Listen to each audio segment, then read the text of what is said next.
Suddenly, on the sonar screen was the shape of a giant shark. You can see the fin, the face, and for a moment there, everybody on that ship just froze. A massive female great white shark was gliding through the water when a diver noticed a scar that changed everything we know about the ocean. It was a giant circular mark that wrapped around her chest, showing a set of jaw prints that were simply too big to be real. And get this, the bite didn't come from a boat or a propeller. It came from something with teeth. Everyone's obsessed with the great white, but they are not seeing the truth here. There is a bigger predator out there, and we might have just found the evidence of its existence. Ghost of a megalodon bite. Isla Guadalupe is a rugged volcanic island sitting about 130 miles off the coast of Baja California. It is a lonely place surrounded by deep, cold water that drops off into shadows very quickly. For people who love the ocean, this is the ultimate spot to see great white sharks in their natural home. These sharks come here every year because the island is like a giant dinner plate filled with elephant seals and sea lions. But even in a place where 15-foot sharks are common, one shark stood out for a reason that had nothing to do with her size. She was a large female, and as she swam past the underwater cages, the divers saw a mark that looked like a giant ring around her body. This wasn't a small cut or a scratch from a rough day of hunting. It was a massive circular scar that looked like a giant pair of jaws had tried to crush her entire chest area. This is a key detail because the size of that bite was much larger than the head of any shark the divers had ever seen. The crazy part is that she survived whatever grabbed her, but the scar she carried told a story of a battle that most people think only happens in movies. When you look at a shark that is already the size of a small car and you see a bite mark that dwarfs her, your mind starts to go to some very dark places. Great white sharks are built like tanks. They have been around for millions of years, and they have spent that entire time becoming the perfect hunters. A female shark can grow to be 20 feet long, and she can weigh more than 4,000 pounds. Their skin is covered in tiny tooth-like scales called dermal denticles, which makes their hide as tough as sandpaper. It takes a lot of force to leave a permanent mark on a shark like that. So, snorts. When scientists looked at the photos of this female, they were stumped. The bite was almost perfectly circular, suggesting a jaw that was wide enough to encircle a huge portion of her body at once. But here is the catch. If you look at the mouth of a typical great white, even a big one, it is usually not that wide. The geometry of the wound just did not match a standard interaction. A lot of people are confused about how a shark could survive such a massive hit. But these animals are tougher than we can imagine. Their bodies are made of cartilage, which is flexible and heals much faster than bone. Still, the mystery of what actually made that mark began to spread through the scientific community and the internet like a wildfire. Many people think that because we have mapped the moon and sent robots to Mars, we know everything about our own backyard. But the truth is that we have only explored about 5% of the deep ocean. Places like Guadalupe Island sit right on the edge of massive underwater canyons that go down for thousands of feet. These deep trenches are like hidden cities where the rules of the surface don't apply. It's not that simple though, because we can't just dive down there and look around. The pressure is too high and the darkness is total. This means that whatever bit that shark could be living just a few hundred feet below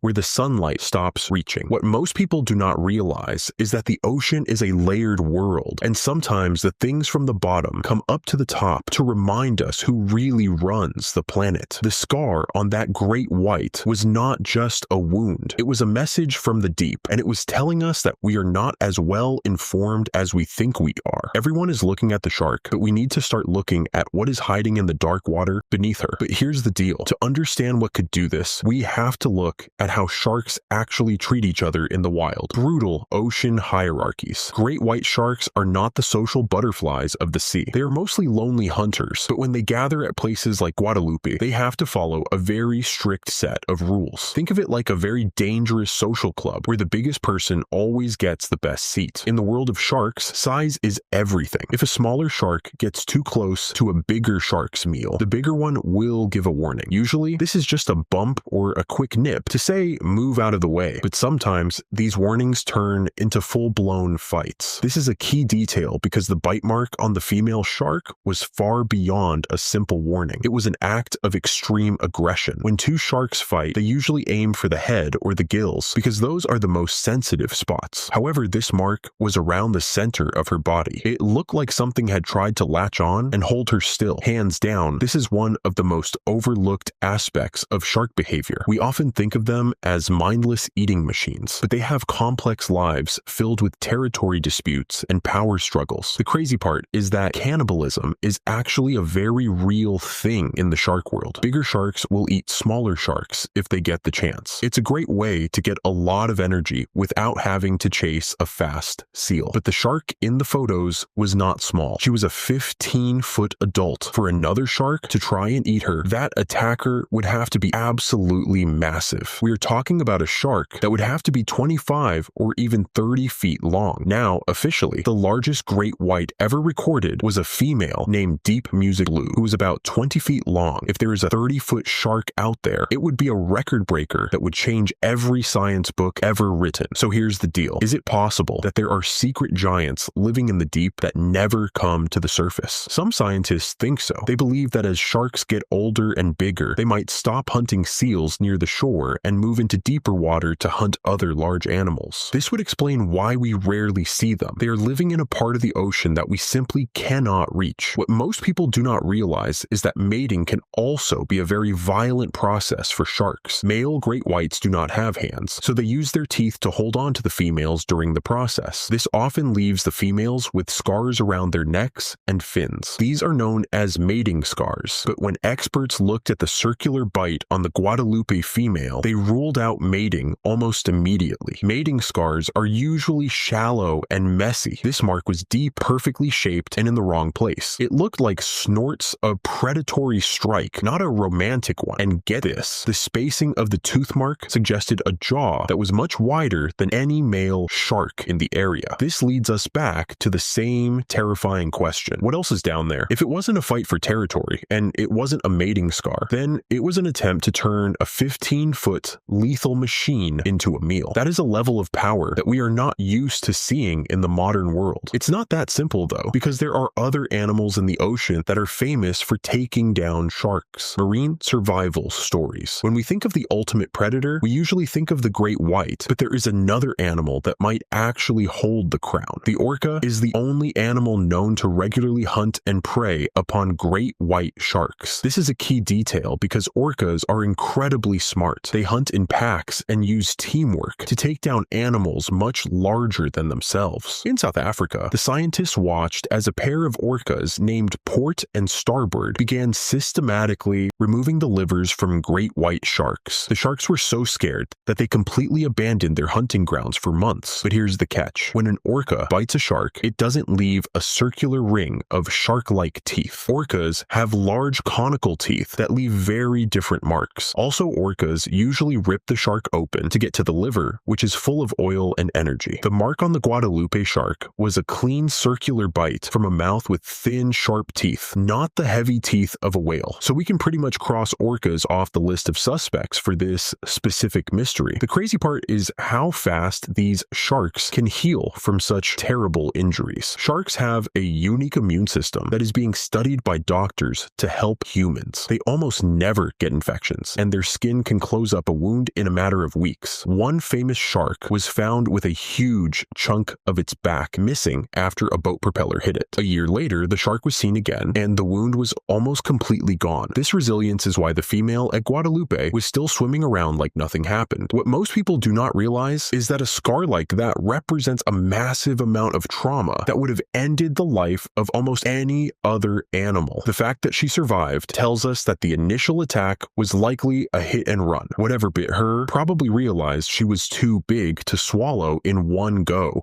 or she managed to wiggle free before the predator could finish the job. There is still a lot of rumors in the air about what happened in those few seconds under the water, but the evidence points to a single massive strike. A lot of people are confused about why we don't see these attacks happening more often.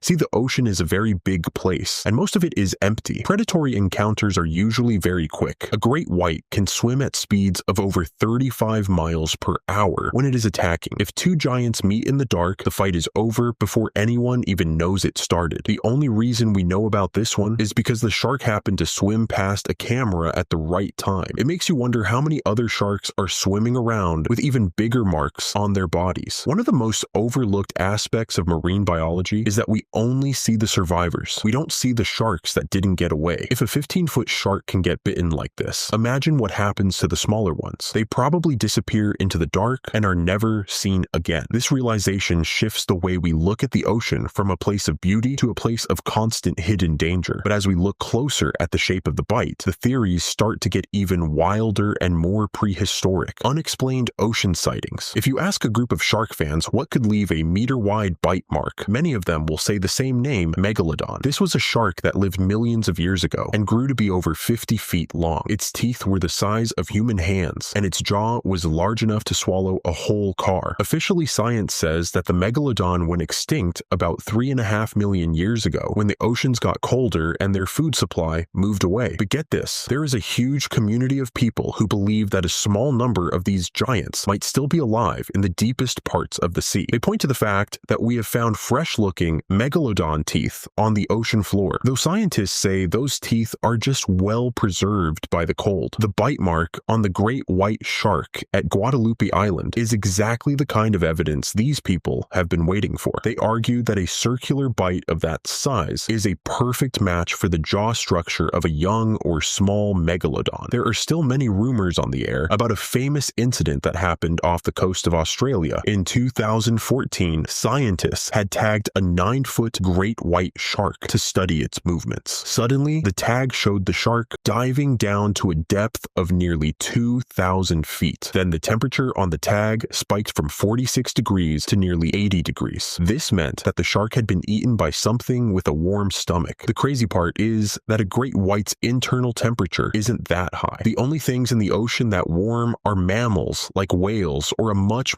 larger shark. The tag stayed inside the predator for days before it was finally released. When it washed up on shore, people began to wonder if a massive unknown predator had swallowed a 9-foot shark whole. This story joined the Guadalupe shark as part of a growing list of mysteries that suggest there is something huge and hungry living in the abyss. Nobody expected this to happen, but the data does not lie. Something big is out there. Basically, the idea is that these giant sharks could be living in the bathypelagic zone, which is the part of the ocean between 3,000 and 13,000 feet deep. Down there, the water is freezing and the pressure is intense. Most animals that live there are small and glowing, but there are also giants like the colossal squid. If a giant squid can live down there, why couldn't a giant shark? It's not that simple though, because sharks need a lot of food to maintain their body heat and energy. There isn't much to eat in the deep desert of the ocean. However, some researchers think these monsters might spend most of their time in a low-energy state, waiting for a big meal to sink down from the surface. Or perhaps they follow the great whites during their migrations and pick them off when they are far from land. Many are not seeing the truth here because they want to believe in monsters, but even the scientific explanations are just as scary. A 25-foot great white is just as terrifying as a megalodon when you are in the water with it. The thing is, the mystery of the bite mark might not be about what we found, but what we are still missing: eternal mystery of the shark. The bite mark on that great white shark at Guadalupe Island is a reminder that we are just guests in the ocean. We like to think we are at the top of the food chain, but as soon as we dip our toes into the salt water, we are in a world where the rules are written by animals that haven't changed in millions of years. This is a key detail because the ocean is the last great frontier on our planet. It is a place where legends can still be true and where monsters might actually be hiding in the shadows. Whether the mark came from a record-breaking great white, a rogue orca, or something that should be extinct, the result is the same. It fills us with a sense of wonder and a healthy dose of fear. A lot of people are obsessed with finding the answer, but maybe the mystery is what keeps the ocean so special. If we knew everything, the sea wouldn't be as magical as it is today. But here's the catch. As our climate changes and the oceans get warmer, these big predators might start changing their behavior. We are seeing sharks show up in places they have never been seen before. We are seeing them hunt in new ways. The shark at Guadalupe might just be the first of many to show us that the hierarchy of the ocean is shifting. What most people do not realize is that we are living through through a time of great discovery. With better cameras, deeper diving drones, and new tracking technology, we are closer than ever to catching a glimpse of what made that mark. But until we get clear footage of the attacker, all we have is a scar and a story. The crazy part is that even with all our science, we can't say for sure what happened in that deep water. And that's putting it lightly. We are essentially looking at a giant jigsaw puzzle where most of the pieces are at the bottom of the sea. Consider the physics of that bite for a moment. To leave a semicircular wound that spans the girth of a 15-foot great white, there's the attacker must possess a jaw radius that defies our current understanding of regional marine life. If we apply basic geometric scaling, an attacker capable of such a feat would likely measure upwards of 25 to 30 feet in length. In the known catalog of the Pacific, nothing fits that description perfectly except for a megalodon of sorts, or perhaps an orca with a specific undocumented mutation for size. But orcas are social hunters. They tear and shred. This was a clean, crushing snap. This leads some researchers to whisper about relic populations. We assume the extinction of massive prehistoric predators was a total event, yet the deep-sea thermal vents and unexplored trenches offer stable environments that haven't changed since the Pliocene. It is mathematically possible that a lineage of apex predators transitioned into a bathypelagic existence, staying in the dark, cold layers of the ocean where they are invisible to our surface-level sonar. Another wild theory involves the giant squid war hypothesis. We know that sperm whales dive deep